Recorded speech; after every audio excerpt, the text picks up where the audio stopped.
tadi aku tengok kau main dengan Lavender. Okay, aku tanya kau soalan Bila kau dah sampai ke jazz punya benda, lepas tu kau main rock punya benda, apakah dia itu perasaan kau tu? Alah kacang. Ataupun rock ni dia ada benda lain yang kau jangan pandang enteng angle ni. Boleh kau explain kat aku tak, orang yang tak pandai ni? Okay. Dua-dua ni susah. Ceritakan sikit.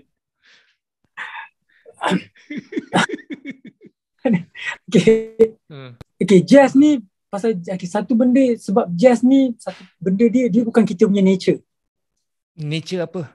Kita tu siapa? Kita Melayu tu manusia. Rakyat Melayu. Melayu. Jazz bukan kita punya budaya. Kita punya bukan budaya. Kita tak dengar kan, atuk nenek kita tak dengar Charlie Parker, dia tak dengar John Coltrane, dia tak dengar benda tu semua kan. So kita ni dibesarkan dengan keadaan memang Melayu. Kalau lahir tahun 70s ke apa, memang mak rock lah. Confirm lah. Kan, kalau kata dia ke arah urban sikit, dia jadi Zainal Abidin lah. Sheila Majid. RAP lah. Kan? Sekarang Ratu Jazz tak apa-apa je. Oh, sorry. Okay. Lepas tu? Simpanlah. Ratu. Okay, sorry.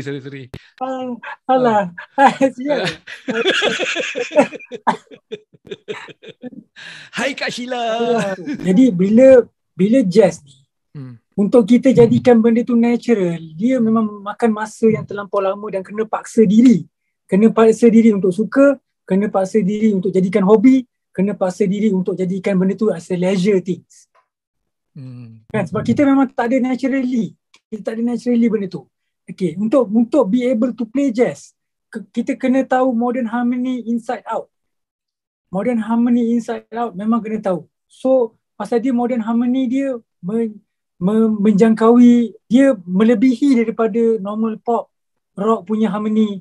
Dia melebihi lah, dia macam keterbukaan dia tu until kita boleh fikir sampai there's no wrong notes anymore.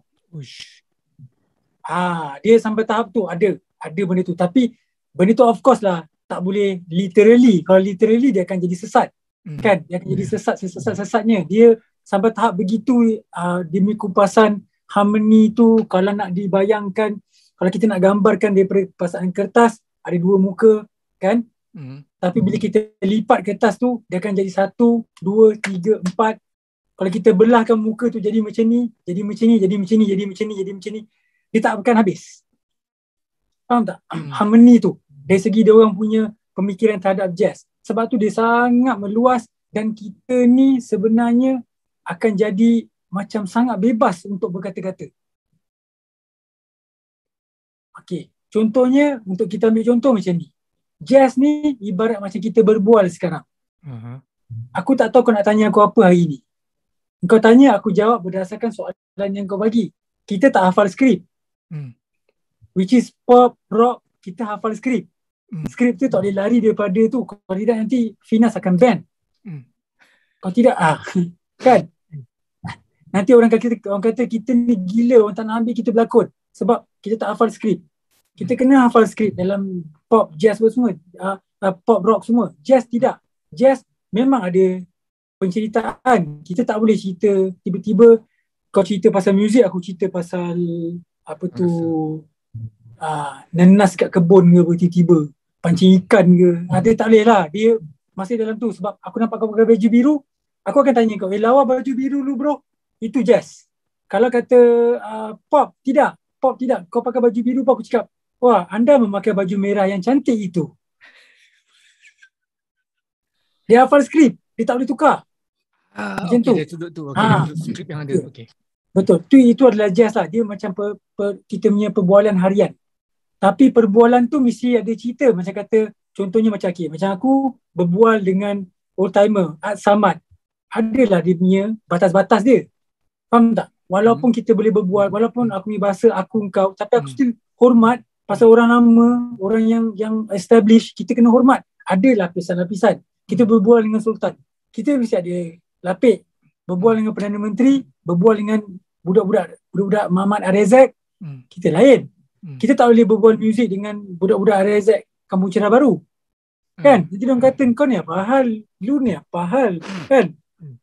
Tak kena. So itu adalah jazz lah. Jazz. Cerita tu, harmoni tu berkaitan dengan keadaan lagu yang kita nak main. Tapi dia tak ada batasan. Dia masih boleh keluar. Okey, letak tepi dulu. Nak kupas back sampai deep nanti pening. Kita letak tepi dulu jazz. Rock. Rock, kenapa dia panggil rock steady? Kalau kau tak steady, kau tak rock. Steady tu maksudnya apa? Dalam playing rock, kalau kata kita tu jing jing jing jing jing jing jing jing jing jing jing jing jing jing jing, tapi kita jing jing jing ten ten jing jing jing dah tak steady. Kan? Dia mesti steady, dia mesti rock and roll, dia mesti ada, kita kena endurance yang baik, kita kena kawal tone yang baik dalam masa lagu tu. Kalau katalah laju dan very hard punch, kita nak punch, nak tahan seluruh-luruhnya yang diorang tengah solo gitar. Kalau solo gitar tak habis-habis, kita nak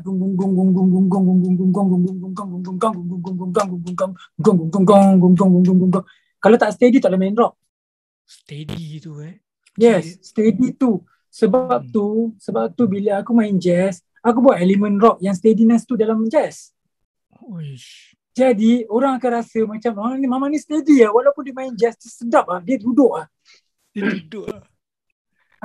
duduk di dalam poket benda tu. Dan rock susah dia adalah dari segi showmanship satu hal. Dari segi technical side adalah technical, especially bass player, dia mesti tahu frekuensi bass yang dia nak tune kan. Dia mesti belajar sistem sound. Aku tak terjangkau fikiran aku ni. Sebab macam ni. Okay, katalah contoh kita ambil left-handed. Kita ambil left-handed Riz ada, dia akan main kuat. Riz akan main gitar yang kuat pasal dia memang ada tone yang kuat, tone dia yang besar, apa semua. Makidal tone harimau. Kan, Abang Man harimau. So, macam mana bass player nak dicelah mix, tak mengacau frekuensi diorang, tak berlaga dengan frekuensi kick dengan floor toms, tak berlaga dengan Datuk Nash punya mic. Kau kena how to do that? Semua benda ni ambil kira semua benda tu. Tapi in the same time kita punya sound tak boleh thin, tak boleh kecil. Sound kita mesti cukup sifat ada ni. Sebab tu kadang orang tak faham bila dia berdiri depan, dia tak dengar bass amp aku. Di depan dia tak dengar bassline kau. Bass amp kau. Tapi sound aku akan clear dekat speaker atas. Dekat depan aku dia akan dengar ngam-ngam je. Bass tu ada, tak hilang, ada tapi tak overshadow ataupun overmakan semua frekuensi yang ada. So, benda ni general lah. Music pop pun kena belajar benda tu, jazz pun kena belajar benda tu, tapi lebih kritikal pada metal, rock. Sebab semua akan main kuat. Kan, gitaris especially, dia akan main kuat. Kita tak boleh suruh dia main soft. Tak rock lah. Kan, kita tak boleh kata lah, dia ni kecoh lah. Mangkidal main kuat lah. Manda. Tak boleh. Salah. Riz main kuat lah. Salah benda tu. Tak kisahlah siapa-siapa gitaris dia kan. Ahmad ke, Karim ke, Mokhtar ke, tak kisahlah. Tak ada. So, bila macam tu, satu steadiness, dua endurance level, stamina level, showmanship, dari segi sound punya resolution. Macam tu lah. Sound punya permasalahan tu yang kita nak kena settle. Macam mana kita nak tune kita punya ni sampai kita boleh dengar bass kita, especially bassist lah. Biasa tu yang bassist bergaduh dengan gitaris tu. Gitaris naik, dia pun naik. Gitaris naik, dia pun naik. Kan? Drama mati.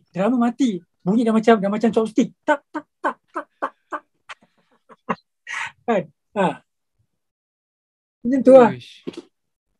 Aku ada banyak method lah. Yang dekat student aku semua aku bagi tahu. Macam mana nak tahu kita main kuat atau tidak. Macam mana nak tahu kita too soft. Kan? How we indicate that.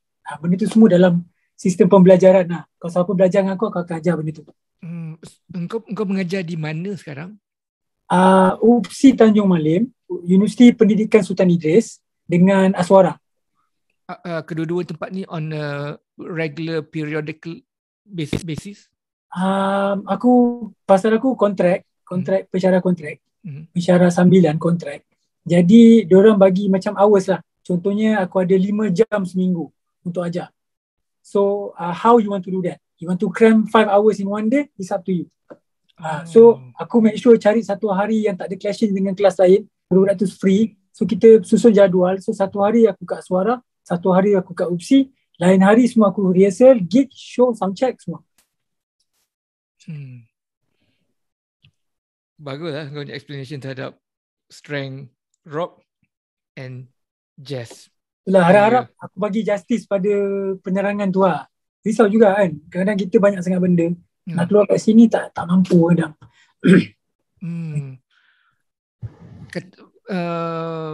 Katalah drama John Bonham contohnya. Banyak lagi drama-drama apa nama? Fancy. Yang banyak in the 70s dulu yang latar belakang dia jazz kan. Betul. Bila kau tengok katalah Led Zeppelin tu kan, kau boleh nampak ke jazz dia? Nampak. Daripada triplet yang dia main, daripada kadang phrasing dia tu. Jazz ni, okay, kita cerita pasal jazz balik. Kan kita cerita tadi jazz ni macam berbual kan. Ya. Kita berbual ni banyak phrasing tau. Contohnya? Sekarang ni aku stop untuk kau jawab. Aku cakap, aku tak teruskan terus. Aku bagi kau soalan, aku stop untuk bagi kau jawab. Dan bila kau jawab, daripada jawab sebagai soalan kau, aku punya nada, aku punya range of suara, aku punya cara aku jawab adalah mengikut daripada phrasing kau. Itu adalah phrasing. Sebab tu music kena ada phrasing. Kalau tidak dia akan jadi kan, air pasal pagi tu pukul 5 monotonous. Sebab tu jazz kat situ. Jadi musician yang belajar jazz dia akan ada phrasing yang baik.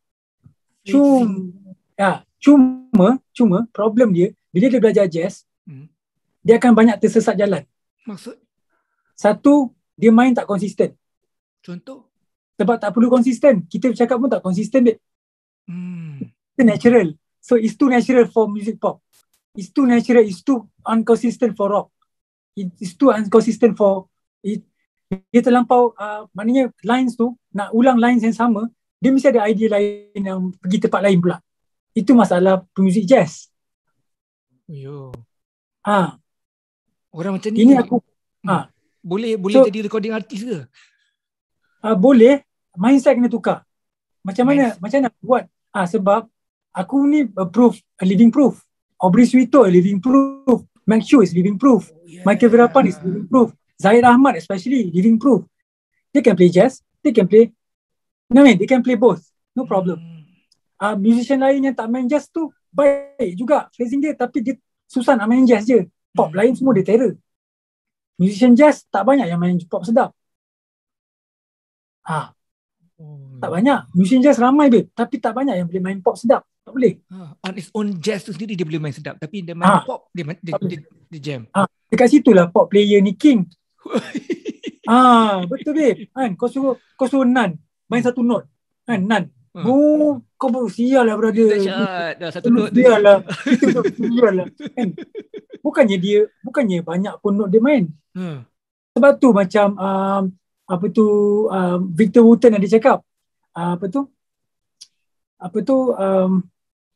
jazz guitarist can play 1,000 note in one bar, kan? But nobody listen. In front of no one. No one listening. But B.B. King can play one note and people listen the whole decade.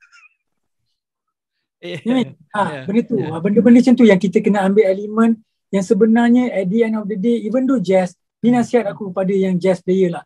Yang bawah-bawah aku lah, janganlah yang atas-atas tu aku tak layak bagi nasihat. Kan? Diorang dah terror. Tak layak. Yang bawah-bawah, yang baru nak start. Macam ni lah. At the end of the day, we are playing music. Tu je. Tu dia. So, be nice. You kalau cerita perang, buatlah macam perang. Kalau cerita romantik lah. Tackle lah awet tu. Kan? Janganlah kau jumpa dia, kau marah-marah dia. Tak dapat lah. Kan? So macam tu lah. So jadi yang ni it's all about life, music. Dia semua, dia macam live lah. macam live. Kalau perang kau tak boleh lah pergi dekat askar tu, kenapa tembak saya sakit tau, pedih kat sini. Tak baik tau tembak saya. Kau lari dah dia. Tak kena kau lari lah, kau baling batu kau lari. Kan? Itu je kau boleh buat. Macam tu lah. Dia berkait rapat dengan live. Ya. Aku dalam usia yang lebih muda, ketika aku lebih cenderung untuk menjadi seorang pemuzik. Ini aku try to relate pada kau punya level yang memang tak terjangkau akal fikiran dan kebolehan aku lah. Aku maknanya pernah lah mengalami zaman jam session, blues ke. Blues pada masa muda tu lebih blues daripada sekarang. Aku boleh lah, okay, engkau rhythm, aku lead, aku jam lah 2 orang. Tadi nak cakap pasal phrasing tadi tu. Conversation ni, approach aku, ialah jamming session. Dia apa skrip dia ke, tak ada Sebagai seorang pemuzik, engkau rasa tak perbualan ini ialah satu muzik dan satu seni?